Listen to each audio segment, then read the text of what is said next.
So how common இந்தியாவில் வந்து இந்த கேன்சர் cervical கேன்சர் எவ்வளோ காமனாக இருக்கு sir? Yes, as I recall from the last meetingல வந்து we discussed about breast cancer, which is the number one cancer that is affecting Indian women. So அதாவது மார்பக புற்றுநோய் தான் பெண்களை இந்தியாவில் அதிகம் பாதிக்கக்கூடிய புற்றுநோய். அதுக்கு அடுத்தாப்புல இருக்கக்கூடிய நெக்ஸ்ட் மோஸ்ட் காமன் கேன்சர் பார்த்தீங்கன்னா cervical கேன்சர், அதாவது கர்ப்பப்பை வாய் புற்றுநோய். ப்ரீவியஸ்லி ஒரு 5 to 6 years back or 10 years back, cervical cancer was the number one cancer. But now, breast cancer has superseded cervical cancer because of screening strategies. So cervical கேன்சருக்கும் screening strategies இருக்கு, ரொம்ப ஒரு ஸ்ட்ராங்கான screening strategies இருக்கு. But அது எத்தனை பேருக்கு தெரியணுன்றதுக்கு தான் இந்த கேர் கிவர் அட்வொகேட் நடத்துகிறோம். So coming back to your question, which is the why how காமன்ன்றது தான் கேட்குறீங்க. As I already discuss, it's the second most common cancer affecting the Indian women. ஒரு வருஷத்துல பாத்தீங்கன்னா 1,20,000 நியூ கேசஸ் கேன்சரால cervical கேன்சரால கண்டுபிடிக்கப்படுறாங்க.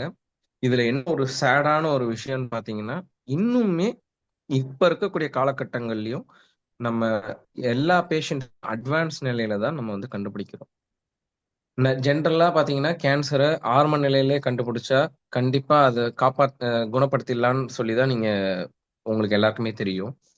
But ஒரு சில கேன்சர்ஸை ப்ரோன் பண்ண முடியும்னு சொன்னா உங்களால அதை நம்ப முடியுமா? அதுல முக்கியமா வந்து பாத்தீங்கன்னா cervical கேன்சர். ஆஸ் அன் ஆன்காலஜிஸ்டா கான்ஃபிடென்ட்டா நான் சொல்றேன், cervical cancer is the most preventable cancer. எப்படின்னு பாத்தீங்கன்னா, நம்பர் ஒன், இது வந்து ரொம்ப ஈஸிலி டிடெக்ட் பண்ண முடியும், ஸ்கிரீனிங்கால டிடெக்ட் பண்ண முடியும். அண்ட் ஏர்லி டிசீசஸை பெட்டரா நம்ம பண்ண முடியும். ஸோ நம்ம இப்ப பார்த்துட்டு இருக்கக்கூடிய வியூவர்ஸ்க்கு நான் சொல்ல என்னன்னா, பிரஸ்ட் கேன்சர் மட்டும் இல்ல, விமன் ரீப்ரொடக்டிவ் ஆர்கன் சம்பந்தப்பட்ட cervical கேன்சர் தான் செகண்ட் மோஸ்ட் காமன் கேன்சர். இந்த cancer is the most preventable cancer. நீங்க பிரஸ்ட் கேன்சரை கூட ப்ரிவென்ட் பண்ண முடியாது, cervical கேன்சரை கண்டிப்பா ப்ரிவென்ட் பண்ண முடியும். அது ரிலேட்டடா நிறைய கேம்பெயின்ஸ் வந்து கவர்மெண்ட் ஆஃப் இந்தியா அந்த மினிஸ்ட்ரி ஆஃப் ஹெல்த் பண்ணிட்டு இருக்காங்க. ஃபர்தர் கொஷின்ஸ்ல நான் அதை பத்தி டீட்டெயில்டா உங்ககிட்ட டிஸ்கஸ் பண்றேன். சார் இப்போ இந்த மாதிரி கேன்சர் வந்து எந்த மாதிரி ஏஜ் குரூப்ஸ்க்கு வந்து அஃபெக்ட் ஆகுது சார்? இதோட ரிஸ்க் ஃபேக்டர்ஸ்லாம் என்னது சார்? யா, ஸோ இப்போ நம்ம வந்து செகண்ட் மோஸ்ட் காமன் கேன்சர்ன்றதை நம்ம பார்த்துட்டோம். பட் செகண்ட் மோஸ்ட் காமன் கேன்சர்னு சொல்றீங்க, அது ஏன் வருது, எப்போ வருது? ஸோ அதுதான் உங்களுடைய அடுத்த பெரிய கேள்வியா இருக்கும். ஸோ ரிஸ்க் ஃபேக்டர்ஸ்ன்னு பார்த்தீங்கன்னா, காமனா எந்த ஏஜ் குரூப் அப்படின்னு பார்த்தீங்கன்னா, நல்ல ரீப்ரொடக்டிவ்லி ஆக்டிவ் விமன், அதாவது செக்ஷுவலி ஆக்டிவ் விமன்ல தான் இது ரொம்ப காமன். ஏன்னா it's part sexually transmitted, contracted to sexually transmitted ஒரு ஒரு மேஜர் பார்ட் இருக்கு இந்த கேன்சருக்கு, இந்த கேன்சர் பொறுத்தவரை. So it more common in age group 40லேருந்து 60 இயர்ஸ். இந்த ஏஜ் தான் நான் ரொம்ப காமனா இந்தியன் பாப்புலேஷன், குறிப்பா சவுத் இந்தியன் பாப்புலேஷன்ல நம்ம பார்க்குறோம். அதுக்கு கம்மியா 30 இயர்ஸ் ஆர் லெஸ் வந்து இந்த கேன்சர்ஸ் வந்து நம்ம ரொம்ப கம்மியா தான் பார்க்குறோம். ரொம்ப ரேர். 30 இயர்ஸ்க்கு கீழே வந்து rare. Again it's contradictory to breast cancer. Breast cancer ரொம்ப நம்ம ஏர்லியிலேருந்தே பார்ப்போம். இது வந்து 40 to 60 years sexually active men. Risk factors பார்த்தீங்கன்னா, இதுல நிறைய ரிஸ்க் ஃபேக்டர்ஸ் இருக்கு. அதுல நான் ரொம்ப ரொம்ப முக்கியமா நான் சொல்ல வேண்டிய ஒரு விஷயம் என்னன்னு பார்த்தீங்கன்னா, ஹியூமன் பேப்பிலோமா வைரஸ் அப்படின்ற ஒரு ஒரு வைரஸ் தான். இது நீங்க ஹெச்ஐவி மாதிரி பெரிய வைரஸ் அப்படின்றதெல்லாம் கிடையாது. It's just a common virus. எல்லாருக்கும் அவங்க லைஃப்ல ஒரு தடவையாவது இந்த வைரஸ்க்கு நம்ம எக்ஸ்போஸ் ஆயிருப்போம், கட்டாயமா எக்ஸ்போஸ் ஆயிருப்போம். இதுல ரொம்ப காமனா எக்ஸ்போஸ் ஆகிற மோட் ஆஃப் டிரான்ஸ்மிஷன் பார்த்தீங்கன்னா செக்ஷுவல் டிரான்ஸ்மிஷன் தான். So it's sexually contracted virus when two partners. So இந்த வைரஸ் வந்து நிறைய பேருக்கு நம்ம பாடி அந்த வைரஸை வந்து தள்ளிடும். ஒரு சிலவங்களுக்கு அந்த பர்சிஸ்டண்டா அந்த ஹெச்பிவி இன்ஃபெக்ஷன் இருந்து, குறிப்பா அந்த சர்விக்ஸ் இடத்துல அந்த இன்ஃப்ளமேஷன், அந்த மாதிரி ரெப்படேட்டிவ் இன்ஃபெக்ஷன் வந்து அது நாளடைவுல கேன்சரா மாறும். ஃபர்ஸ்ட் ப்ரீ கேன்சரஸ் ஸ்டேஜ் வரும், அதுக்கப்புறம் கேன்சர். இந்த கேன்சரஸ் ஸ்டேஜ் கேன்சருக்கு முந்தைய நிலை, அதாவது அந்த கர்ப்பப்பை வாய்க்கு ஒரு மாறுதலை கொடுக்கும். அந்த மாறுதல்ல இருந்து கேன்சரா மாறுறதுக்கு பார்த்தீங்கன்னா ஒரு 5 இயர்ஸ். அதனாலதான் சொல்றேன், ஸ்கிரீனிங் வந்து சர்வைக்கல் கேன்சருக்கு தான் பயங்கரமா உதவுது. ஏன்னா எந்த ஒரு கேன்சருக்கு ஒரு கேன்சருக்கான காரணிய நம்ம முன்கூட்டியே அறிய முடியுமோ, அந்த மாதிரி கேன்சர்ஸை நம்ம ஸ்கிரீனிங் மூலமா கண்டிப்பா நம்ம டெத்ஸை ப்ரிவென்ட், ஈவன் கேன்சர் ப்ரொக்ரஷனுமே ப்ரிவென்ட் பண்ண முடியும். கோலான் கேன்சருக்கும் சர்வைக்கல் ப்ரீ கேன்சரஸ் ஸ்டேஜ்ல இருந்து கேன்சரஸ் ஸ்டேஜ் மாறுறதுக்கான டைம்லைன் வந்து வருஷங்கள். ஸோ அதனால கேன்சரும் சர்வைக்கல் கேன்சரும் ஸ்கிரீனிங் பண்றதுக்கு நீங்க யோசிக்கவே கூடாது. பிரஸ்ட் கேன்சருக்காவது நம்ம ஸ்கிரீனிங் வந்து அந்த விண்டோ வந்து பாத்தீங்கன்னா வருஷங்கள் கிடையாது. அதனால தான் ஆனுவல் ஸ்கிரீனிங்லாம் நம்ம கொண்டு வந்துட்டு இருக்கோம். பட் சர்வைக்கல் கேன்சர், கோலான் கேன்சர்ஸ்க்குலாம் பாத்தீங்கன்னா 3 இயர்ஸ் ஒன்ஸ், 5 இயர்ஸ் ஒன்ஸ் தான் screening. HPV virus is number one risk factor. Number two, ஒரு சிலதெல்லாம் சொல்லலாம், மல்டிபிள் செக்ஷுவல் பார்ட்னர்ஸ், ஏர்லியா ஏர்லி ஸ்டார்ட் பண்றது. Another depression. ஆல்ரெடி ஒரு ஹெச்ஐவி பேஷண்ட் உள்ள it's HIV related cancer. Cancer, remember, it's HIV related cancer. HIV இருந்துச்சுன்னா நம்ம பாடியோட இம்யூன் சிஸ்டம் குறையும். அதனால இந்த ஹெச்பிவி வைரஸ் வந்து சீக்கிரமா அவங்களுக்கு கேன்சர் உண்டாக்கும். ஸோ இது மூணு தான் நான் முக்கியமான விஷயமா சொல்லுவோம். நாலாவதா புவர் ஹைஜீன் இந்த டியா நாலு தான் நான் சொல்ல விரும்புறேன் risk factors. Then we saw 40 to 60 years are the common age affected. Sir இப்போ இது எந்த மாதிரி ஏஜ் குரூப்ல அஃபெக்ட் பண்ணும் இதெல்லாம் சொன்னீங்க. ஸோ வரத்துக்கு முன்னாடி என்ன மாதிரி அந்த பெண்களுக்கு சிம்டம்ஸ் இருக்கும் சார்? எப்போ வந்து நம்ம டாக்டர் பார்க்கணும்? Yeah, so it's a nice question. நம்ம வந்து ஃபர்ஸ்ட் சிம்டம்ஸை கவர் பண்ணிடுவோம், then we go back to the screening. Okay. Okay. So இப்போ நம்ம வந்து ஸ்கிரீனிங், இப்போ நம்ம சர்விக்ஸில் ஏர்லி அட்வான்ஸ் இந்த மாதிரிலாம் எல்லா கேன்சர்ஸ்க்கும் உண்டு. ஸோ நான் சொல்லக்கூடிய இந்த மூணு சிம்டம்ஸ் வந்து மறந்துடாதீங்க, இக்னோரும் பண்ணாதீங்க. சிம்டம்ஸ்னா அறிகுறி. நம்பர் ஒன் பார்த்தீங்கன்னா அப்நார்மல் வெஜைனல் ப்ளீடிங், அதாவது பீரியட்ஸ், அதாவது மென்ஸ்ட்ருவேஷன் தவிர மிச்ச டைம்ல குழந்தை பாதை ப்ளீடிங் வர்றது. எய்தர் மெனோபாஸ் அட்டைன் பண்ணவங்களுக்கு ப்ளீடிங் வந்தாலுமே இட் ஷுட் பி எவால்வேட்டட். பீரியட்ஸ்க்கு நடுவில் இன்டர்மென்ஸ்ட்ரல் ப்ளீட், அது evaluated. Or any bleeding sexual activity, all they should be evaluated. Second, abnormal vaginal discharge. குறிப்பாக பார்த்தீங்கன்னா இந்த ஒயிட் கலர் டிஸ்சார்ஜே கொஞ்சம் ரொம்ப ஸ்கேண்டியா, கொஞ்சம் ஃபவுல் ஸ்மெல்லிங்காக வரும். இந்த சலம் மாதிரி வரும், அந்த ஏரியாவில் கொஞ்சம் ஸ்மெல்லாகவும் இருக்கும். மூணாவது, அடிவயிறில் ஏற்படக்கூடிய வலிகள். ஜென்ரலா நல்லா ஞாபகம் வச்சுக்கோங்க, இந்த மாதிரி 3 சிம்டம்ஸ் இருந்து அது இந்த கர்ப்பப்பை வாய் புற்றுநோய்க்கான கர்ப்பப்பை வாய் புற்றுநோய் தான்ன்றதை நம்ம எவாலுவேஷன்ல கண்டறிஞ்சோம்னா, ஜென்ரலா இந்த மாதிரி பேஷண்ட்ஸ் அட்வான்ஸ் ஸ்டேஜில் தான் இருப்பாங்க. நான் சொல்றது உங்களுக்கு ரொம்ப ஷாக்கிங்கா இருக்கும். என்ன சார் நீங்க வந்து 3 சிம்டம் இக்னோர் பண்ணாதுன்றீங்க, ஆனா இந்த சிம்டம் வந்து கண்டுபிடிச்சா அட்வான்ஸ் ஸ்டேஜில் தான் இருக்குன்றீங்க அப்படின்றது தான் உங்களுடைய கேள்வியா இருக்கும். எஸ், பட் சர்வைக்கல் கேன்சரை பொறுத்த வரைக்கும் ஏர்லி ஸ்டேஜில் உங்களுக்கு சிம்டம்ஸே இருக்காது. அதனால தான் ஸ்கிரீனிங் ரொம்ப ரொம்ப அவசியம்ன்றதை நான் சொல்றேன். புரியுதுங்களா? ஏர்லி ஸ்டேஜ் சர்வைக்கல் கேன்சர் ஏதாவது ஒரு டைனி டிஞ்ச் ஆஃப் ப்ளீட் மட்டும் தெரியும், நிறைய டைம்ஸ் அது கூட தெரியாது. சரிங்களா? ஸோ அதனால screening is very very essential. But இந்த 3 சிம்டம்ஸ் இருந்து அது சாதாரண பிரச்சனையா இருக்கும்னு சொல்லி கண்டிப்பா நம்ம இருந்துச்சுன்னா உடனடியா உங்களுக்கு தெரிஞ்ச doctors, either oncologist or gynaecologist உடனே பாத்தீங்கன்னா அவங்க என்னன்றது they will do a per speculum examination. அந்த இடத்துல ஏதாவது புண்ணு மாதிரி ஏதாவது இருக்கான்றதை செக் பண்ணிப்பாங்க. Not necessarily always a cancer, அதுவும் நான் சொல்ல விரும்புறேன். இது மாதிரி இருந்துட்டா கண்டிப்பா கேன்சரும் நிறைய காசஸ் இருக்கு ஃபார் ப்ளீடிங், கிரானிக் சர்வீசிட்டிஸ் இருக்கும். இந்த மாதிரி டைம்ல வந்து இந்த ஏர்லி ப்ரீ கேன்சரஸ் லீஷன்ஸும் இந்த மாதிரி நம்மளுக்கு சிம்டம்ஸ் உண்டாக்குறதுக்கான வாய்ப்புகள் இருக்கு. ஸோ இந்த சிம்டம்ஸை இக்னோர் பண்ணாம கண்டிப்பா எவலேட் பண்ணிக்கோங்க. சார் இப்போ நெக்ஸ்ட் இது கண்டுபிடிச்சதுக்கு அப்புறம் what is the next step? கண்டிப்பா ட்ரீட்மெண்ட்னு போவாங்க. ஸோ என்ன மாதிரியான பிரைமரி ட்ரீட்மெண்ட் இருக்கும் பேஷண்ட்ஸ்க்கு? ஸோ இப்போ நம்ம காமனா இதுதான், இந்த மாதிரி பேஷண்ட்ஸ் தான் என்கிட்ட வருவாங்க. ஏன்னா இதுக்கு முன்னாடி இருக்கக்கூடிய ப்ராப்ளம் எல்லாமே வந்து it end up at the gynaecologist level. So அவங்க வந்து பார்த்துட்டு அவங்க டெஸ்ட் பண்ணுவாங்க. So routinely cervix biopsy or pap smear, இது மூலமா கண்டுபிடிச்சு கேன்சர் டயக்னோசிஸ்ன்னு சொல்லி இந்த சிம்டம் இந்த பயாப்சி ரிப்போர்ட்டோட தான் I see most of my patients. But there are நம்ம சென்டர்ஸ் பார்த்துட்டு இந்த மாதிரி ப்ராப்ளத்துக்கும் பீப்புள் கெட் ரெஃபர்ட். பேஷண்ட்ஸ்க்கு first we need to evaluate. So if biopsy பண்ணியிருந்தாங்கன்னா அந்த பயாப்சியில வியாதி இருக்கா இல்லையான்றது நாங்க ஒரு தடவை அந்த பயாப்சியோட ஸ்லைடை வாங்கி பார்த்துருவோம். அப்படி பயாப்சி பண்ணாம வந்தாங்கன்னா I will do a complete examination and take a biopsy. இந்த எக்ஸாமினேஷன் என்ன இருக்குன்னு பார்த்தீங்கன்னா it's a common pelvic examination.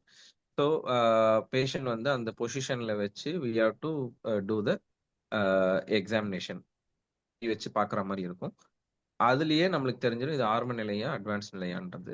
அதை இன்னும் என்ஷூர் பண்றதுக்கு எனி கேன்சருக்கு நம்ம ஸ்டேஜிங் தான் ரொம்ப ரொம்ப முக்கியம். என்ன நிலை, அதுதான் ஃபர்ஸ்ட் பேஷண்ட்குள்ள கேட்கக்கூடிய கேள்வி. என்ன நிலை, ஆபரேஷன் பண்ணிடலாமா, குணப்படுத்திடலாமா, திரும்ப வராதா, இந்த 4 கேள்விகளுக்கு ஒரே பதில் அந்த ஸ்கேன். அந்த ஸ்கேன் வந்து பாத்தீங்கன்னா ஜென்ரலி இந்த சிடி ஸ்கேன் தான் ஜென்ரலா எல்லாருக்கும் வயிறுக்கு பண்ணுவாங்க. பட் கர்ப்பப்பை வாய் புற்றுநோய்க்கு ஸ்பெஷல் ஸ்கேன் நான் பல தடவை சொல்றது வந்து எம்ஆர்ஐ ஸ்கேன் தான் பண்ற மாதிரி இருக்கும். அதுலதான் அந்த கேன்சர் வந்து கர்ப்பப்பை வாயில மட்டும் இருக்கா இல்ல வெளியில வரைக்கும் போயிருக்கான்றது நம்மளால தரோவா தெரிஞ்சுக்க முடியும். ஸோ இது மூலமா பேஷண்ட்டுக்கு என்ன ஸ்டேஜ்ன்றத நம்ம தெரிஞ்சுக்கலாம்.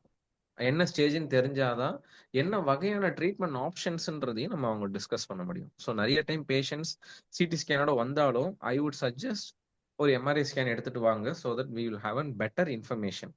ஐ am not saying that CT scan is inferior. I mean ஸ்கேனே பண்ணக்கூடாது அப்படிலாம் இல்லை. நிறைய பேருக்கு சிடி ஸ்கேன் பண்ண முடியாத சுச்சுவேஷன்ஸ்க்கும் நம்ம எம்ஆர்ஐ தான் பண்றோம். So I will go with ஒரு பயாப்சி, ஒரு ஸ்கேன் பண்ணிட்டு அப்புறம் ஒரு எக்ஸாமினேஷனுக்கு அப்புறம் then I will discuss the treatment option with my patient. Sir இப்போ கேன்சர்னு நம்ம எடுத்துக்கிட்டாலே 3 வகையான ட்ரீட்மெண்ட்ஸ் இருக்கு. Surgery, radiation, chemotherapy. இந்த கேன்சர்ல ஒரு ஒரு ட்ரீட்மெண்ட்டும் எவ்வளோ வித என்னென்ன ரோல் ப்ளே பண்ணுது சார்? Very nicely put. இந்த நம்ம இந்த ஸ்டேஜிங்லாம் பார்த்துட்டோம்ல. ஸ்டேஜிங்ல எஸ். பார்த்தது பார்த்தீங்கன்னா பெரும்பாலான பேஷண்ட்ஸ் வந்து நம்மளுக்கிட்ட நம்ம இந்தியன் உமன்ல வந்து ஸ்கிரீனிங்லாம் நிறைய பேர் பண்ணிக்கிறது இல்லை. ஸ்கிரீனிங்னா நம்ம வருமுன் காப்போம் அந்த மென்டாலிட்டியில இன்னும் யாரும் வரல. ஸோ அது வந்துச்சுன்னா we might have early cancers, but majority are advance cancers. So கேன்சர்ல பார்த்தீங்கன்னா நான் அந்த அந்த ஸ்பிளிட் அப்ஸ் அந்த ஸ்டேஜ் சொல்லி சயின்டிஃபிக்காக கொண்டு போக விரும்பல. ஜென்ரலா ஏர்லி ஸ்டேஜா அட்வான்ஸ் ஸ்டேஜான்னு சொல்லி உங்க டாக்டர் சொல்றத நீங்க கேட்டுக்கோங்க. ஏர்லி ஸ்டேஜுக்கு surgery will be the better option. Advance ஸ்டேஜுக்கு you have to go for chemotherapy and radiotherapy. இது ரெண்டுமே கம்பைன்டு ட்ரீட்மெண்ட்டாக தான் நம்ம கொடுக்குற மாதிரி இருக்கும். சரிங்களா? கீமோதெரப்பியும் கொடுக்குற மாதிரி, கதிர்வீச்சு தெரப்பி அதாவது ரேடியோ தெரப்பியும் கொடுக்குற மாதிரி இருக்கும். இது வந்து அட்வான்ஸ்டு டிசீஸ். ஸோ எப்படி ஏர்லி டிசீஸ்ன்னு சொல்றீங்க, எப்படி அட்வான்ஸ் டிசீஸ்ன்னு கேட்டீங்கன்னா இன் சிம்பிள் வேர்ட்ஸ் கர்ப்பப்பை வாய் புற்றுநோய்ன்றது கர்ப்பப்பை வாய் புற்றுநோயிலேயே கர்ப்பப்பை வாயில மட்டும்தான் இருக்குன்னா அது ஏர்லி ஸ்டேஜ். அந்த கர்ப்பப்பை வாயை விட்டுட்டு பக்கத்துல இருக்கக்கூடிய நெறிக்கட்டிகள் இல்ல யூரின் பை ஆர் மோஷன் பை இதை சார்ந்த பகுதிகளுக்கு அது பரவ ஆரம்பிச்சதுன்னா அது அட்வான்ஸ்டு ஸ்டேஜ். சரிங்களா? ஸோ ஏர்லி ஸ்டேஜுக்கு அறுவை சிகிச்சை பண்ற மாதிரி இருக்கும். அட்வான்ஸ் ஸ்டேஜுக்கு மருந்தும் ரேடியேஷனும் மிக்ஸ் பண்ணி கொடுக்குற மாதிரி இருக்கும், சேர்த்து கொடுக்குற இருக்கும். அதுலயும் இன்னும் அட்வான்ஸ் ஸ்டேஜ் 4 டிசீஸ்க்கு பாத்தீங்கன்னா உங்களுக்கு கீமோதெரப்பி அண்ட் லேட்டஸ்ட் ட்ரீட்மெண்ட் இப்போ இம்யூனோதெரப்பி அதெல்லாம் வந்துருச்சு. இந்த இம்யூனோதெரப்பி மூலமா வந்து உங்க டிசீஸை கண்ட்ரோல்ல வச்சுக்க முடியும். ஸோ இதுல அட்வான்ஸ்ட் டிசீஸ்னா கியூர் கிடையாதுன்னுலாம் கிடையாது. அட்வான்ஸ்ட் டிசீஸ்ல ஆல்மோஸ்ட் 70 to 80% நம்மளுக்கு கியூர் ரேட்ஸ் இருக்கு. பரவண வியாதி ஸ்டேஜ் 4 கேன்சர்ஸ்க்கு தான் நம்ம கியூர் ரேட் கிடையாது, வி கேன் கண்ட்ரோல். ஸோ இதை நினைச்சு நீங்க யாரும் பயப்பட வேண்டாம். Early stage and locally advanced ஸ்டேஜுக்கு கண்டிப்பா you can achieve cure. Only stage 4 கேன்சர்ஸ்க்கு தான் நம்ம வந்து கியூர் அட்டைன் பண்ண முடியாது. பட் அதுவும் இப்ப இருக்கக்கூடிய நியூர் ட்ரக்ஸ் மூலமா நம்மளால மேக்ஸிமம் அமௌண்ட் ஆஃப் கியூர் வந்து அச்சீவ் பண்ண முடியுது. Okay sir. Okay sir. இப்போ நிறைய பேஷண்ட்ஸ்க்கு வந்து நிறைய கொஷின்ஸ் இருக்கு. இப்போ வந்து இந்த ட்ரீட்மெண்ட் ஸ்டார்ட் பண்ணி ட்ரீட்மெண்ட்லாம் முடிஞ்சதுக்கு அப்புறம் திருப்பி மென்சஸ் கண்டினியூ ஆகுமா, திருப்பி அவங்க எவ்வளவு ஆக்டிவா செக்ஷுவல் ஹெல்த்குள்ள இருக்கலாம் அப்படிங்கிற கொஷின்ஸ்லாம் பேஷண்ட்ஸ்க்கு நீங்களும் பார்த்திருப்பீங்க. நிறைய பேருக்கு இந்த மாதிரி டவுட்ஸ்லாம் இருக்கு. ஸோ இந்த மாதிரி வேற என்ன காமனா பேஷண்ட்ஸ்க்கு நம்ம வந்து இதை பத்தி எஜுகேட் பண்ணணும் சார்? இல்ல ஜென்ரலி சர்வைக்கல் கேன்சர் இந்த மாதிரி பேஷண்ட்ஸ்க்கு வந்து மென்ஸ்ட்ருவேஷன் வருமானது அவங்களுக்கு கேள்வியே இருக்காது. ஏன்னா நம்ம சர்ஜரியில தான் கர்ப்பப்பையே நம்ம எடுத்துட போறோம். ஸோ அதனால வந்து they know very well that அவங்களுக்கு வந்து they are going in surgical menopause. So இப்போ நான் to answer this in other way, எப்போ நம்ம வந்து கர்ப்பப்பையை எடுக்காம உங்களால ட்ரீட்மெண்ட் பண்ண முடியும்? லைக் கீமோதெரப்பி, ரேடியேஷன் தெரப்பி கொடுக்கும்போது we are not doing the surgery.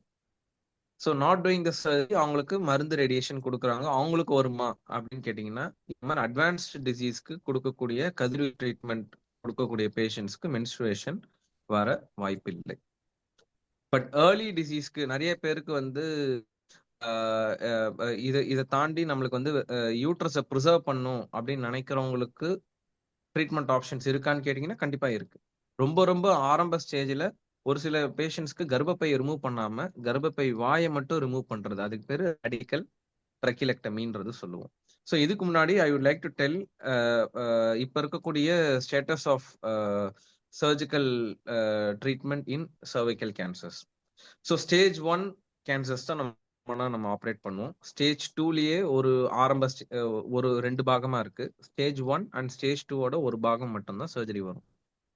So இதுல சர்ஜரி பாத்தீங்கன்னா வந்து ட்ரெடிஷ்னல் வே ஓப்பன் மெத்தட், வயிறு ஓப்பன் பண்ணி நம்ம வந்து கர்ப்பப்பை மட்டும் அகற்றாம, ஜென்ரலா கர்ப்பப்பை அகற்றுறதுன்றது வந்து நம்ம ஒரு பினைன் கண்டிஷன்ஸ்க்கு பண்றது, லைக் ஃபைப்ராய்டு ரிமூவல் அந்த மாதிரி. பட் இந்த மாதிரி கேன்சர்ஸ்க்கு நம்ம வந்து வேறு சிகிச்சை தான் பண்ற மாதிரி இருக்கும். That is call radical surgery. So it is a radical hysterectomy. அதாவது கர்ப்பப்பை வாய், அது சுற்றி உள்ள அந்த வேறு, அது அது எங்க போய் அந்த கேன்சர் டெபாசிட் ஆகக்கூடிய நெறிக்கட்டிகள், இது அனைத்தும் சேர்த்து நம்ம எடுக்கிறது தான் வந்து கேன்சர் சர்ஜரி. ஸோ இந்த cancer surgery number one discuss பண்ணோம். அதனால பேஷண்ட்ஸ்க்கு வந்து ஹாஸ்பிட்டல் ஸ்டே ஜாஸ்தியா இருக்கும், பிளட் லாஸ் ஜாஸ்தியாகும், ஒரு பெரிய ஸ்கார், ரெக்கவரி வந்து கொஞ்சம் ஸ்லோவா இருக்கும். பட் ரைட் நவ் இப்போ இருக்கக்கூடிய மினிமலி இன்வேசிவ் ஈரானா வந்து கீ ஹோல் மூலமா நம்ம ஆப்ரேட் பண்றது. I am both laparoscopic and robotic surgeon. லாப்ரோஸ்கோப்பிலையும் சேம் கீ ஹோல் தான், ரொபோட்டிக்லயும் சேம் கீ ஹோல் தான். பட் நான் அவங்களுக்கு ஏன் ரொபோட்டிக் சர்ஜரி ஃபர்ஸ்ட் ஸ்டெப்பா நான் சொல்லுவேன்னு பாத்தீங்கன்னா, ரொபோட்டிக் சர்ஜரி மூலமா பண்ணும்போது, ஏன்னா இந்த சர்ஜரியில காமனா நம்ம பண்ணும்போது இந்த கேன்சர் சம்பந்தமான டிஷ்யூஸ் மட்டும்தான் நம்ம எடுக்கணும். சுத்தி இருக்க நார்மல் சதையை அவ்வளவா நம்ம ப்ரிசர்வ் பண்றது தான் நம்ம பார்க்கணும். ஏன்னா இந்த ஆப்ரேட் பண்ற ஏரியால தான் மலக்கும் அப்புறம் யூரின் பைக்கும் போகக்கூடிய முக்கியமான நரம்புகள் இருக்கும். ஸோ இந்த நரம்புகள் வந்து நம்ம ட்ரெடிஷ்னல் மெத்தட்ல ஆப்ரேட் பண்ணுவோம், குறிப்பா ஓஜரியில விஷன் வந்து அவ்வளவு மேக்னிஃபைடா இருக்காது. ஸோ அதனால அந்த நரம்புகள்லாம் கொஞ்சம் பாதிக்கப்படுறதுக்கு வாய்ப்புகள் இருக்கு. ஸோ பேஷண்ட்ஸ் ஃபீல்ட்ல urine related problems, motion related ப்ராப்ளம்ஸ்லாம் வரும். பட் இப்போ இருக்கக்கூடிய ரொபோட்டிக் டெக்னாலஜி மூலமா நம்மளுக்கு 3 dimensional vision and 10 times magnification இருக்கிறதுனால இந்த நரம்புகளை கூட நம்ம வந்து நம்ம பார்வையிலேயே ப்ரிசைஸா துல்லியமா நம்மளால வந்து அதை பாதுகாத்து இந்த கேன்சர் டிஷ்யூஸை மட்டும் அகற்ற முடியறதுனால பேஷண்ட்ஸ்க்கு better outcome. So whatever the patient is having a better outcome, we have to put that option as a first one. So that's why I choose robotic surgery over laparoscopic and open surgery for early stage cervical cancer patients. Okay sir. Sir இப்போ ஒரு சில பேஷண்ட்ஸ்க்கு யூட்ரஸை preserve பண்ற சுச்சுவேஷன்ல, young patient who are treated, இந்த மாதிரி சுச்சுவேஷன்ல அவங்களோட if they can able to continue the pregnancy அந்த மாதிரி இருக்குமா சார்? லைக் ஃபியூச்சர்ல பிரெக்னென்ட் ஆகிறதுக்கான. ஹானஸ்டா சொல்ல போனோம்னா அந்த ஏஜ் குரூப்ல உள்ள cervical cancer பேஷண்ட்டை நான் ஒன்றும் பர்சனலா ட்ரீட்மெண்ட் பண்ணல. But what is available in the scientific evidence I will tell you. அதுக்கு ஒரு ட்ரீட்மெண்ட் ஆப்ஷன் இருக்கு, ராடிக்கல் ட்ரக்கிலெக்டமி. நான் முன்னாடியே சொன்ன மாதிரி கர்ப்பப்பை ரிமூவ் பண்ணாம கர்ப்பப்பை வாயை மட்டும் வேரோட ரிமூவ் பண்ணணும். ஸோ அந்த மாதிரி பேஷண்ட்ஸ்க்கு அந்த கர்ப்பப்பை வாயை மட்டும் ரிமூவ் பண்ணிட்டு திருப்பி கர்ப்பப்பையும் அந்த குழந்தை வர பாதையும் நம்ம வந்து ஸ்டிச் பண்ணிடுவோம். இந்த ராடிக்கல் ட்ரக்கிலெக்டமியுமே பெட்டரா ஓப்பன்ல பண்றது கஷ்டம், ரொபோட்டிக்ல ஈஸியா பண்ணிடலாம். ஏன்னா ரொபோட்டிக்ல வந்து அந்த கன்ஃபைன்டு ஸ்பேசஸ்ல நம்ம வந்து துல்லியமா நம்மளால ஆப்ரேட் பண்ண முடியும். ஸோ இது ஒரு ஆப்ஷன் இருக்கு. இது வந்து யாருக்கு பொருந்தும்னா எல்லாருக்கெல்லாம் பண்ண முடியாது. ரொம்ப ரொம்ப ஆரம்ப stage cancer, less than 2 centimetre, அந்த கட்டியே 2 சென்டிமீட்டருக்கு கம்மியா இருக்கவங்களுக்கு wants to preserve uterus in the name of childbirth, future childbirth வேணும்ன்றவங்களுக்கு மட்டும்தான் இந்த ஆப்ஷன்ஸ். ஏன்னா ஜென்ரலா அவ்வளோ ஏர்லியா ஒரு பேஷண்ட் கண்டுபிடிக்கிறதே நம்மளுக்கு வந்து வரதே பெரிய விஷயம். இந்த மாதிரி சுச்சுவேஷன்ஸ்ல இது மட்டும் பண்ணலாம். பட் அதுலயுமே வந்து அந்த சக்சஸ் ஆஃப் சைல்ட் பர்த், அந்த பிரெக்னன்சி, அது வந்து நம்ம கையில இல்லை. சரிங்களா? இது ஆப்ரேட் பண்ணாலும் she might require radiotherapy in some persons but not all. Once radiotherapy தேவைப்படுற மாதிரி சுச்சுவேஷன் ஆயிடுச்சுன்னா the fertility is out of the question. But அதுக்கும் ஓவரியன் டிரான்ஸ்பொசிஷன் அப்படின்ற ஒரு நியூவன்சஸ் டெக்னிக்ஸ்லாம் இருக்கு. But how it successful will it be, it's we cannot give the guarantee. So இது ஒரு விஷயம். இந்த பிரெக்னன்சி ஒருவேளை ஆனாங்கன்னா எப்போ ஆகணும்? ஜென்ரலா எனி கேன்சர் பேஷண்ட்ஸ் நம்ம வந்து we will ask the couples to wait for 2 more years.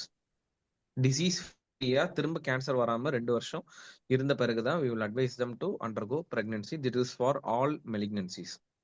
So அதே மாதிரி 2 இயர்ஸ் கழிச்சு அந்த பிரெக்னன்சி வந்தாலும் இந்த பிரெக்னன்சில நம்மளுக்கு அந்த கர்ப்பப்பை வாய் தான் ஜென்ரலா வந்து யூட்ரஸை வந்து அந்த பிளேஸ்ல அந்த பேபியை வளர வரைக்கும் அது ஹோல்டில் வச்சுக்கும். ஸோ அந்த கர்ப்பப்பை வாய் இல்லாதனால அந்த ஸ்ட்ரென்த், அந்த ஓப்பனிங் வந்து இந்த குழந்தை வர பாதையில அந்த க்ளோஷர் வந்து நம்மளுக்கு ப்ராப்பரா இருக்காது. சர்வைக்கல் இன்காம்பிடன்ட் நிறைய பேருக்கு இந்த அபார்ஷன்ஸ்லாம் ப்ரீடம் பேபிலாம் வருது. ஸோ அதுக்கு மெயின் காரணமே சர்வைக்கல் இன்காம்பிடன்ஸ்.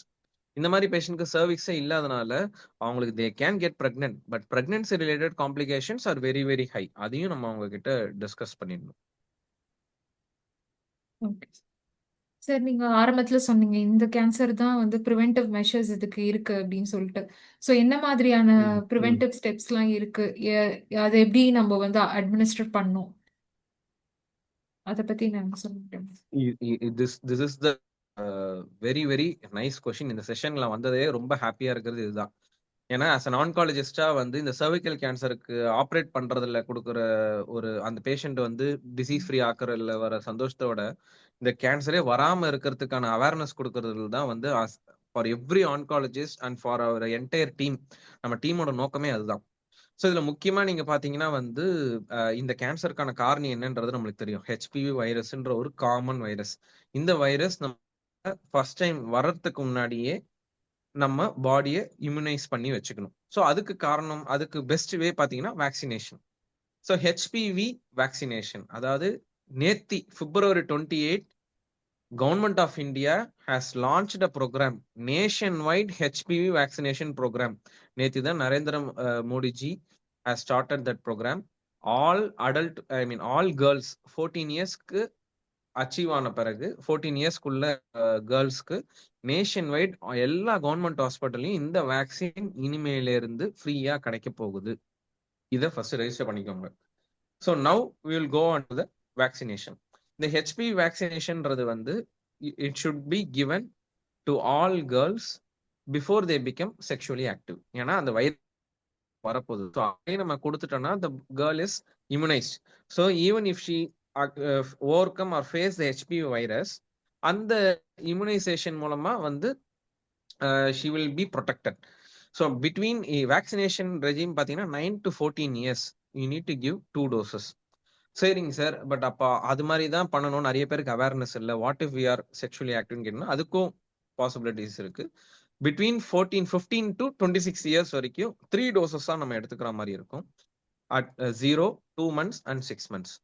ஸோ இந்த ஹெச்பிவி வேக்சின்ஸ் வந்து இந்த இந்த வைரஸ்ல பார்த்தீங்கன்னா நிறைய டைப்ஸ் இருக்கு. அதுல ரொம்ப ரொம்ப முக்கியமா இருக்கக்கூடிய ஹை ரிஸ்க் டைப் 2 தான், ஹெச்பிவி டைப் 16 and 18. அப்புறம் லோ ரிஸ்க்ல ஒரு 3 இருக்கு, 3 or 2 இருக்கு. ஸோ நம்ம கவர்மெண்ட்ல என்ன காமன் அவைலபிளா இருக்குன்னா குவாட்ரிவேலண்ட் வேக்சின், அதாவது 4 ரிஸ்க் டைப் 6, 11, 16 and 18 ஹெச்பிவியை டார்கெட் பண்ணக்கூடிய வேக்சின்.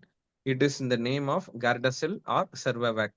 ஸோ இது இந்த குவாட்ரிவேலண்ட் வேக்சின் வந்து தான் நம்ம வந்து கொடுக்குற மாதிரி இருக்கு. ஸோ இது கொடுத்தோம்னா ஒரு பேஷண்ட்டுக்கு ஹெச்பிவி இன்ஃபெக்ஷனை நம்ம வந்து தடுக்க முடியும். நம்மளோட எய்ம் வந்து ஹெச்பிவி இன்ஃபெக்ஷனே வரக்கூடாதுன்றது கிடையாது, அது வந்தா நம்ம உடம்புல ஸ்டே ஆகக்கூடாது. Our immune system should be able to reject that HPV. சரிங்களா? ஸோ இது மூலமா நம்ம பண்றதுனால ப்ரீ கேன்சரஸ் லீஷன்ஸ் அப்புறம் கேன்சரை நம்ம ப்ரிவென்ட் பண்ண முடியுது. ஸோ அதனால தான் என்னுடைய moving back to the first point, cervical cancer is the most preventable cancer. But vaccination பண்ணிட்டா மட்டும் போதுமா, இதோட நான் என் கர்ப்பப்பை வாயை செக்கே பண்ணிக்கோனாமான்னு கேட்டிங்கன்னா கிடையாது. Screening is very very essential. ஏன்னா we might not know, we still know 90% is due to HPV, 10% multiple risk factors we don't know. அந்த 10% உள்ள இதுவே நீங்க ப்ரோன் பண்ணணும் அப்படின்னு நினைச்சீங்கன்னா you need to undergo screening. A last note about screening, ஸ்கிரீனிங்ன்றது ஒரு சின்ன டெஸ்ட் தான், பேப்ஸ்மியர் வித் அதுல வந்து HPV DNA testing and liquid base cytology இப்போ லேட்டஸ்டா ரெண்டுமே கம்பைன் பண்ணி ஒரு கோ டெஸ்ட் அவைலபிளா இருக்கு. வந்து 21 இயர்ஸ்க்கு மேல உள்ள அனைத்து all women between 21 to 65 years. இது வந்து இதுலயே நிறைய பாகங்கள்லாம் இருக்கு. நான் இது சிம்பிளிஃபைடா சொல்றேன். 21 வயசு 65 வயசு பெண்கள் 5 ஆண்டுக்கு ஒரு முறை இந்த HPV DNA and liquid by சைட்டாலஜின்ற ஒரு டெஸ்ட் பண்ணிட்டீங்கனாலே போதும். That is screening. Simple and safe and effective. So உங்க யாராவது 65 இயர்ஸ் இருக்காங்க who are not vaccinated irrespective of the vaccination status, every 5 years இந்த டெஸ்ட்டை பண்ணிக்கணும். உடனடியாக உங்களுக்கு தெரிஞ்ச கைனகாலஜிஸ்ட் ஆன்காலஜிஸ்ட்டை பார்த்து இந்த ஸ்கிரீனிங் பத்தி கண்டிப்பா கேள்வியை தெரிஞ்சுக்கணும். Okay sir. சார் ஒரு கொஸ்டின் சாட் பாக்ஸ்ல இருக்கு. Okay. For any cancer treatment, after few months, why there is a relapse of cancer around the same area after chemo, adjuvant? Even after will cancer survivor not to worry. Okay. So இதுதான். So this is the area we need to focus. So இது எல்லாமே வந்து எந்த வகையான cancers பொறுத்து தான் இருக்கு. So இப்போ நம்ம வந்து கேன்சர்லேயே பார்த்தீங்கன்னா டியூமர் பயாலஜின்னு ஒன்று இருக்கு. ஸோ நம்ம இந்த சர்விக்கல் கேன்சர்லேயே என்ன grade? So it's well differentiated or moderately differentiated or poorly differentiated. Is it a squamous cell cancer or adeno cancer? இது ஒவ்வொன்றுத்துக்கும் அந்த கியூர் ரேட்ஸ் அந்த சர்வைவல் ரேட்ஸ் வேரி ஆகும். இது டியூமர் பயாலஜி. என்ன ஸ்டேஜ்? ஸோ இப்போ ஏர்லி ஸ்டேஜ் சர்வைக்கல் கேன்சர்ஸ்க்கு we can achieve cure 99%. Stage 1A 99%. Stage 1B 92 to 95%. Stage 2ல இருந்து பார்த்தீங்கன்னா it drops down to 70 to 80%. அந்த மிச்ச 30% அந்த 20%க்கு தான் அவங்களுக்கு ஃபியூச்சர்ல திரும்ப வரதுக்கான வாய்ப்புகள் இருக்கு. அதை நான் ஒரி பண்ணணும்ன்ற மாதிரி சொல்ல மாட்டேன். அப்படி வந்தாலும் அது ஏர்லியா கண்டுபிடிக்கிறதுக்கு தான் அந்த ரெகுலர் ஃபாலோ அப் வந்து நம்ம வச்சிருக்கோம். நீங்க 99% கியூர் ரேட் சொல்றீங்க, அப்புறம் ஏன் வந்து என்ன திரும்ப வர சொல்றீங்கன்னா அந்த 1% உங்களுக்கு வரதுக்கு வாய்ப்புகள் இருக்கிறதுனால we are asking you to come for follow up. இந்த மாதிரி பேஷண்ட்ஸ்க்கு வந்து பாத்தீங்கன்னா இப்போ ஒரு சிலவங்களுக்கு நான் ஸ்டேஜ் 1 அப்படின்னு பாத்தீங்கன்னா சர்ஜரி மட்டுமே போதும்னு தான் சொல்லுவோம். அந்த சர்ஜரி பண்ணிட்டு அந்த பெத்தாலஜி ரிப்போர்ட் இருக்கு பாத்தீங்களா, அந்த பயாப்சி ரிப்போர்ட் பேஷண்ட்ஸ்க்கு நம்ம ஆப்ரேட் பண்ணதை டெஸ்ட்டுக்கு அனுப்புவோம். அந்த ரிப்போர்ட்ல நம்ம பார்ப்போம். அதுல வந்து ஹை ரிஸ்க் ஃபீச்சர்ஸ், இந்த கேன்சரோட கிரேட் அதுல அகைன் திரும்ப வரும், என்ன ஸ்டேஜ் திரும்ப வரும், அப்புறம் என்ன சைஸ்ன்றது நம்ம இன்னும் ப்ராப்பரா நம்ம மெஷர் பண்ண முடியும். அதுல இன்னும் ஒரு சில ஃபேக்டர்ஸ் இருக்கும், இன்னும் 2 to 3 ஃபேக்டர்ஸ் இருக்கும். ஸோ அந்த ஃபேக்டர்ஸை பார்த்துட்டு ஒரு பேஷண்ட் இந்த ரிஸ்க் ஃபேக்டர் மேல இருக்குன்னா அவங்களுக்கு திரும்ப வரதுக்கான வாய்ப்புகள் இருக்குன்னு சொல்லி அவங்களுக்கு கதிர்வீச்சு நம்ம ட்ரீட்மெண்ட் கொடுக்குற மாதிரி இருக்கும். சரிங்களா? ஸோ இது வந்து இந்த மாதிரி ரெக்கரன்ஸ் வந்து ஜென்ரலா கேன்சர் சென்டர்ஸ்ல ட்ரீட்மெண்ட் பண்ணும்போது அந்த ரெக்கரன்ஸோட பாசிபிலிட்டிஸ் வந்து பெரிய அளவில் கம்மியா தான் இருக்குன்றது நான் மட்டும் சொல்லல, மல்டிபிள் ஸ்டடீஸ் கம்பேர் பண்ணி சொல்றாங்க. ஏன்னா மெனி டைம்ஸ் கர்ப்பப்பையை மட்டும் அகற்றிட்டு கேன்சர்ன்ற ஒரு டயக்னோஸோட கேன்சர் சென்டருக்கு தான் வரதை தான் நம்ம இன்னமும் பார்க்குறோம். ஸோ அந்த சிச்சுவேஷன் மாறி ஃபர்ஸ்ட் சர்ஜரியே ஒரு கேன்சர் சர்ஜன் பண்ணும்போது அது துல்லியமா அகற்றப்படுறதுனால, பிளஸ் அது என்னன்றது அசஸ் பண்ணி பார்த்துட்டு மேற்கொண்டு திரும்ப வராம இருக்கிறதுக்கான கீமோதெரப்பி ரேடியோதெரப்பிலாம் ட்ரீட்மெண்ட் ஆப்ஷன்ஸ் கொடுக்கறதுனால திரும்ப வரதுக்கான வாய்ப்புகள் ரொம்ப கம்மின்றதை நான் கண்டிப்பா நம்புறேன். ஸோ இது எல்லாரும் ஏத்துப்பாங்கன்னு தான் நினைக்கிறேன். Thank you sir. ஆக்சுவலி சார், தோ ஒரு ஃபியூ இயர்ஸ் கேன்சர் செக்டார்ல எனக்கும் ஒரு எக்ஸ்போஷர் இருந்தாலும், இப்போ நீங்க சொன்னீங்கல்ல சார், வேக்சின் பண்ணிக்கிட்டாலும் ஸ்கிரீனிங் இஸ் வெரி நெசசரிங்கிறதே, that is a new information for me also. So இந்த செஷன்ல த்ரூ அவுட் நீங்க சொன்னது எல்லாமே பார்க்குறவங்களுக்கும் சரி, இனிமே பார்க்க போறவங்களுக்கும் சரி, this will be a very beneficial to the audience. Thank you so much sir. இல்ல சிம்பிள், நம்ம என்னன்னா கோவிட் நம்ம வேக்சினேஷன் பண்ணிக்கிட்டோம், ஆனா வந்துட்டு பிறகு தான் பண்ணிக்கிட்டோம். பட் அதுக்கப்புறமும் ஒவ்வொரு தடவையும் நம்ம ஏர்போர்ட் போகும்போதும் சரி, இல்ல ஒரு எக்ஸாம் சென்டர் போகும்போதும் சரி, கோவிட் ஸ்வாப் டெஸ்ட் தான் கேட்கறாங்க. ஸோ அது அந்த ஸ்கிரீனிங். ஸோ அதை தான் நம்ம தெரிஞ்சுக்கணும். எதுலையுமே நம்மளுக்கு வந்து ஃபுல் ப்ரூஃப்ன்றது கண்டிப்பா கிடையாது. பட் இதெல்லாம் நான் எதுக்கு சொல்றேன்னா, பெரிய லெவல்ல இது பயன்படுத்துறதுக்காக சொல்லல, பயத்தெல்லாம் போக்கி இந்த அவேர்னஸ் மூலமா நீங்க உங்களை பாதுகாத்துக்கோங்கன்றது தான் நான் சொல்றேன். This video is mainly to create awareness and get yourself screened and உங்களோட நெக்ஸ்ட் ஜென்ரேஷனை வேக்சினேட் பண்ணி வச்சுக்கோங்க. ஏன்னா இப்போ நம்ம கேன்சர் ப்ரிவென்ட் பண்ற இன்னும் எராடிகேட் பண்ணக்கூடிய ஸ்டேஜ்ல நம்ம வந்து இந்தியா வந்துன்றது தான் என்னுடைய விருப்பம். இதுக்கு வந்து மக்களுடைய அவேர்னஸும் ஒத்துழைப்பும் தான் ரொம்ப ரொம்ப முக்கியம். அண்ட் இப்போ வந்து வேக்சினேஷன் ஃப்ரீ ஆஃப் காஸ்ட் நம்ம பண்றது எல்லாரும் இதில் வந்து பயன்பெற்றுக் கொள்வது நல்லது. Thank you so much, sir, for the very powerful message at the end of the session நீங்க கொடுத்திருக்கீங்க. So, thank you so much. Sir, இன்னொரு And I question think there is இருக்கு. another question. Is it ah, necessary for a simultaneous checkup of uterus and breast screening? யா இப்போ cervical கேன்சர்ல ப்ரிடாமினண்டா நம்ம வந்து uterus எடுத்துருவோம் surgery பண்ணனா. But chemo radiation போகும்போது uterus and cervix will be there. So every year ஆனுவல்ல தான் நம்ம வந்து அந்த ஸ்கிரீனிங்லாம் நம்ம பண்ணுவோம். சரிங்களா? ஏன் நெசசரி ஃபார் போத்ன்னு பார்த்தீங்கன்னா, தெர் ஆர் மெனி என்ன சொல்றது, இந்த ஜெனடிக் சிண்ட்ரோம்ஸ்னு சொல்லுவோம். ஸோ இது வந்து even though they are very less common, seen in only 5 to 10% தான் இருக்கிறதுனால இது வந்து ஓல்டர் டேட்டா. பட் இப்போ ஆஃப் லேட்டா நாங்க இந்த மாலிகுலர் ஸ்டடீஸ் அண்ட் அதெல்லாம் நம்ம பண்ண ஆரம்பிக்கும் போது we are picking up more syndromic associations, not necessarily which is given in the already known. இப்போ புது புது மியூட்டேஷன்ஸ் மூலமா இந்த 2 டிசீசஸ் ரிலேட் ஆயிருக்கிறதையும் நம்ம வந்து பார்க்குறோம்.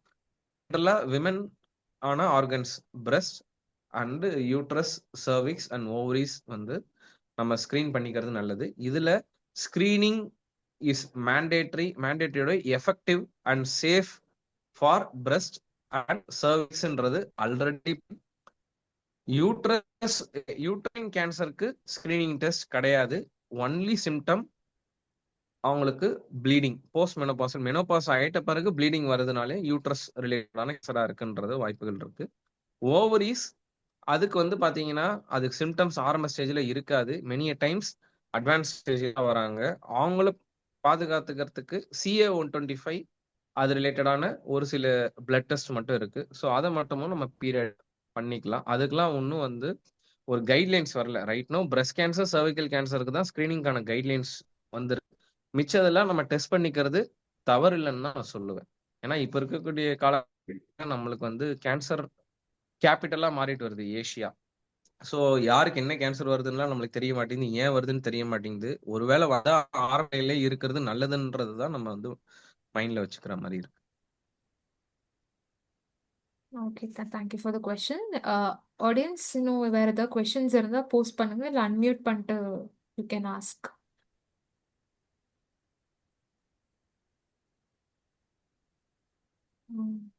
I think that's it. I guess. Hello. S.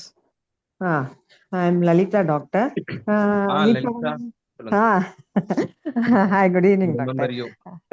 Yeah. இப்போ வந்து யூசிங் இந்த பேட் யூஸ் பண்றதுனால வந்து காமன் ஃபேக்டர் இதுவும் இட் லீட்ஸ் டு திஸ் அப்படின்னு சொல்றாங்களே, இது how far it is true? இல்ல அது வந்து ஒவ்வொருத்தவங்களுடைய விமனோட சாய்ஸ்ன்னு தான் நான் சொல்லுவேன். சரிங்களா? இந்த பேட் வந்து நம்ம எவ்வளவு how frequently you should change அதெல்லாம் இருக்கு. ஸோ அந்த ஒரு பேசிக் ஹைஜீன் மெஷர்ஸ் மட்டும் நம்ம ஃபாலோ பண்ணிட்டோம். What's hygiene for you may not be the hygiene for other. So so it's up to the patient, it's up to the person's decision. Okay. I Is think there your asking this affordability? Question related to hygiene, அதுதான் நீங்க வரீங்க. ஆமா. நான் இது இது நிறைய நிறைய பேர் பேர் ஏன்னா வந்து அவங்க கம்ஃபர்டபுளுக்கு they are using cups use பண்றாங்க. Tampon definitely high chance of infection. ஏன்னா உள்ள நீங்க ஒவ்வொரு தடவையும் you are giving, you are inserting it. நீங்க வந்து அந்த வெனால இருக்கக்கூடிய பாக்டீரியா அண்ட் அதர் திங்ஸை வந்து நீங்க அந்த லேயர்ஸை வந்து நம்ம டிஸ்டர்ப் பண்ற மாதிரி இருக்கும். So pad every and then once it get fill or partly fill, regular changing, அந்த ஒரு இன்டர்வல் ஈச் பர்சனுக்கு இது வேரி ஆகும். அதை நீங்க ஃபாலோ பண்ணாலே I think that's enough. It's nothing to do with cancer. Okay. இப்போ நீங்க அப் டு 65 இயர்ஸ் வரைக்கும் நீங்க சொல்லியிருக்கீங்க. above 65 years, won't they need screening or not advisable? Not advisable இல்ல. அந்த ஏஜ்க்கு அப்புறமா நாட் அட்வைசபிள் நம்ம சொல்ல முடியாது. சிம்டம்ஸ் இருந்துச்சுன்னா நம்ம பார்க்கணும். ஸ்கிரீனிங்ன்றது வந்து என்ன பார்ப்பாங்க, ஸ்கிரீனிங் ரெக்கமெண்டேஷன் பார்த்தீங்கன்னா இது எல்லாமே வந்து ஒரு காஸ்ட் எஃபெக்டிவ் இதெல்லாம் பார்த்து தான் இந்த ஸ்டடீஸ்லாம் கண்டக்ட் பண்ணுவாங்க. சரிங்களா? ஸோ இந்த ஸ்டடீஸ்ல வந்து ஏதாவது ஒரு ஒரு ஒரு ஒரு கவர்மெண்ட் ஆஃப் இந்தியா இருக்கட்டும், WHO ஒரு ப்ரோக்ராம் கொண்டு வரணும்னாங்கன்னா ஹவு மச் பெனிஃபிஷியரிஸ் ஆர் தேர்ன்றது தான் கால்குலேட் பண்ணி தான் பண்ணுவாங்க. ஸோ அதனால அந்த ஏஜ் குரூப்போட அவங்க வந்து ரெஸ்ட்ரிக்ஷன்ஸ் வச்சிருக்காங்களே தவிர it's not that you shouldn't do. சரி, அப்படி பார்த்தீங்கன்னா அப்போ 45 வயசுலேயே கர்ப்பப்பையை எடுத்துருவாங்க. அவங்களுக்கு போய் நம்ம ஸ்கிரீனிங் பண்ண முடியுமான்னு கேட்டிங்கன்னா அவங்களுக்குமே வால் கேன்சர்ன்ற ஒரு பாசிபிலிட்டி இருக்கனால அவங்களுக்குமே நம்ம வந்து பண்ற மாதிரி இருக்கு. சரிங்களா? ஸோ இட்ஸ் ஓகே நாட் இது வந்து கைட்லைன்ஸ். இந்த கைட்லைன்ஸ் மூலமா ஓகே நம்ம வந்து இதெல்லாம் வந்து ப்ரொமோட் பண்றோம். But everything can be individualise. Okay. But இது வந்து நீங்க சொல்ற மாதிரி எவ்ரி அந்த பாப்ஸ்மியர் டெஸ்ட் வந்து compulsory for every 5 once in 5 years. Pap smear மட்டும் இல்ல, இப்போ வந்து லிக்விட் பை சைட்டாலஜி அண்ட் HPV DNA டெஸ்ட்னு வந்திருக்கு. ஸோ இது ஓகே வந்து 5 இயர்ஸ் ஒன்ஸ் பண்ணா போதும். பாப்ஸ்மியர் மட்டும் பண்றீங்கன்னா எவ்ரி 3 இயர்ஸ் பண்ற மாதிரி இருக்கும். Every 3 years. இப்போ எல்லாமே இது சேஞ்ச் வந்து ஆயிட்டு இருக்கு. What's the guideline 10 years back is not now. It's not okay there now. Okay okay okay okay. Thank you doctor. Thank you. Thank you. Okay. Sir, one more question is there. Cancer tumour வந்து ஏன் பேஷண்ட்ஸ்க்கு latest ஸ்டேஜ்ல தெரியுது, symptoms ஏன் இனிஷியலா expose ஆக மாட்டேங்குது அப்படின்னு கேட்டிருக்காங்க. இப்போ ஓரியன் இது வந்து ரொம்ப காமனா இருக்கிறது வந்து ஒரு சில கேன்சர்ஸ்க்கு தான். இப்போ வந்து பேங்க்ரியால டிஸ்டல் பாடி ஆர் ஸ்டொமக்ல ப்ராக்சிமல் ஸ்டொமக் ஆர் ஓவரிஸ், இதுக்கெல்லாம் பாத்தீங்கன்னா வந்து பேஷண்ட்க்கு வந்து எந்த ஒரு சிம்டம்ஸும் தெரியாது. ஏன்னா it has to grow big to cause symptoms. Whereas இப்போ இந்த எண்டோமெட்ரியம் கர்ப்பப்பை இருக்கிற பேஷண்ட்ஸ்க்கு கொஞ்சம் வளரும் போது ப்ளீடிங்ன்ற ஒரு சிம்டம் காமிச்சிரும். சர்விக்ஸ்க்கும் கொஞ்சம் வளரும் போது ப்ளீடிங்ன்ற ஒரு சிம்டம்ஸை காமிக்கிறதுக்கு வாய்ப்புகள் இருக்கு. Even though R sexual activity அப்போ அந்த ப்ளீடிங் ஒன்று வரும். ஒரு சிலவங்களுக்கு வராது வந்து it's based on the location. அது அவங்க உடம்புல எந்த இடத்துல இருக்கு, அது எங்க ஆரம்பிக்குதுன்றத பொறுத்து தான் வந்து அந்த சிம்டம்ஸ். லிவர் கேன்சர்ஸ்க்கு நிறைய பேருக்கு தெரியவே தெரியாது. ஒரு சில கோலான் கேன்சர்ஸ்க்கு வந்து கிரானிக்கா ப்ளீடிங் இருக்கும், நம்மளுக்கு அது தெரியாது. இதே லெஃப்ட் சைட் கோலான் கேன்சருக்கு கான்ஸ்டிபேஷன் சொல்லி வருவோம். பட் நான் என்ன சொல்ல வரேன்னா நிறைய கேன்சர்ஸ்க்கு சிம்டம்ஸ் தெரியாம போறதுக்கு வாய்ப்புகள் இருக்கு. பட் இப்போ நம்ம எப்படி what we are more worried about is symptoms தெரிஞ்சே நிறைய பேர் இன்னும் அதை ஸ்கிரீன் பண்ணிக்காம இருக்காங்களேன்றதுதான் எங்களுடைய வருத்தம் மெயினா இருக்கு. அந்த சிம்டம்ஸ் ஏன் இல்லைன்றது வந்து நெக்ஸ்ட் கொஸ்டினா தான் நான் பார்க்கறேன். அது வந்து லொகேஷன் பேஸ் பண்ணி ஒவ்வொரு லொகேஷனுக்கு எப்படி ஆரம்பிக்குது, எவ்வளவு வேகத்துல ஆரம்பிக்குது, ஒவ்வொருத்தவங்களுடைய த்ரெஷோல்டு. ஒரு சிலவங்களுக்கு வந்து கொஞ்சம் வயிறு இது மாதிரி இருந்தாலுமே அவங்க ரொம்ப எக்ஸாஜரேட் பண்ணி சொல்றாங்களோ, இல்ல அவங்களுக்கு அந்த ஒரு இன்னர் இன்ஸ்டிங் இருக்கும். ஒரு சிலவங்களுக்கு அவ்வளவு பெரிய கேன்சரா இருக்கும், அவங்களுக்கு ஒரு சிம்டமே பெயின் கூட இல்லைன்னுவாங்க. We used to get worried. So it based on the tumour location, அந்த பேஷண்டோட அவங்களுடைய பர்செப்ஷன் பேஸ் பண்ணி தான் இருக்கு. Okay, thank you sir. தேங்க்யூ. வேற ஏதாவது கொஸ்டின்ஸ் இருக்கா யாருக்காவது? Okay. So thank you so much sir for this wonderful session. இந்த சண்டேல 1 hour எங்களுக்காக ஸ்பேர் பண்ணி இந்த நியூஸ் எல்லாம் எங்களுக்கு சொன்னதுக்கு வெரி தேங்க்யூ. ஸோ முன்னாடி நம்ம இந்த மீட்டிங் ஓகே. வந்து first Thursday of every month நம்ம அனுசரிச்சிட்டு இருந்தோம். இப்போ வந்து எல்லாருக்கும் இன்னும் டைம் ஃபீஸபிளா டே ஃபீஸபிளா அமையணுங்கிறதுக்காக நம்ம சண்டே மாற்றிருக்கோம். ஸோ இனிமே நடக்க போகிற செஷன்ஸ் ஒவ்வொரு மந்தோட ஃபர்ஸ்ட் சண்டே வந்து ஒவ்வொரு டாபிக்ல இந்த மாதிரி நம்ம வந்து will meet again. So thank you participants for joining. To spread இந்த மாதிரி ஒரு மீட்டிங் நடக்குதுன்னு.